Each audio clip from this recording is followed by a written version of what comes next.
Hello and welcome to the advanced rolling series. So we're going to start with rollover. Now the rollover, lovely, fantastic exercise. The aims are to control the challenge of spinal flexibility. So we're going to be really mobilizing the spine and getting that lovely segmental control, trying to open up some space around those intervertebral discs. Lengthening the muscles through all of that posterior chain, so thinking about hamstrings, thinking about coming through into the lower back, and as I say, getting that lovely flow of movement, that articulation of the spine.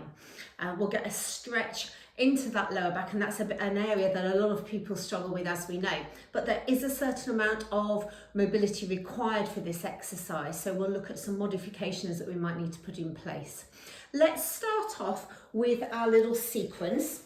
So the first part of our sequence is that mobility phase. So we're going to start from supine and we're going to start from tabletop, so finding that connection.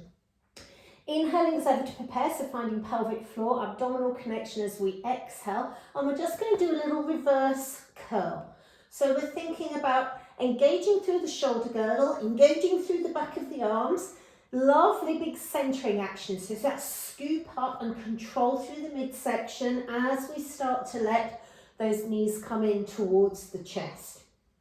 From here, starting to progress on, so extending the legs over the head, be mindful of not kind of collapsing, so keep some length in the neck, keep the hips lifted, and then we're just going to roll down segmentally. So we might start with those knees bent and then just start to straighten a little here and practice this control. So be mindful of keeping your shoulders engaged into the mat. So we're thinking our shoulder stabilizers, this whole area here, shoulder girdle, is one of our precision markers. We don't want them rolling forwards.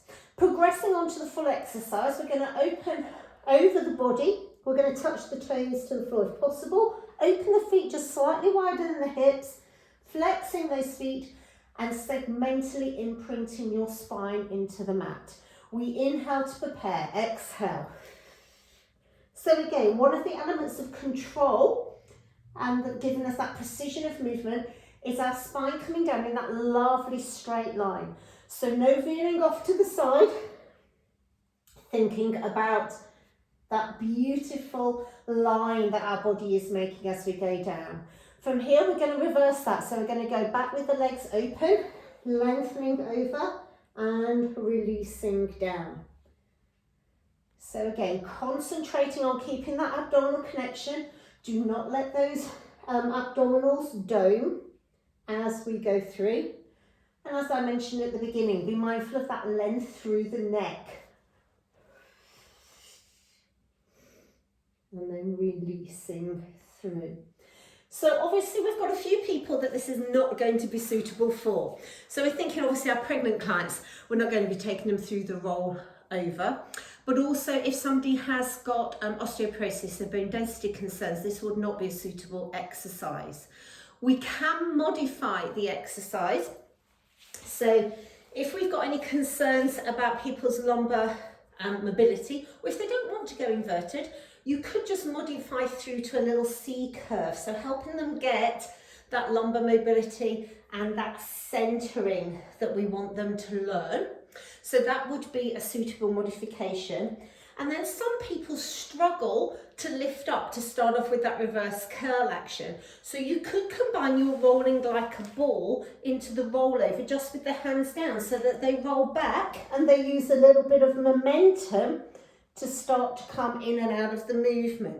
So it's absolutely appropriate to start to learn the action and tune the brain-body connection in that way so that you're then happy with what's occurring, starting to get the feel of the exercise and starting to tune in. And then you can tidy it up and really bring it back through to that precision and control.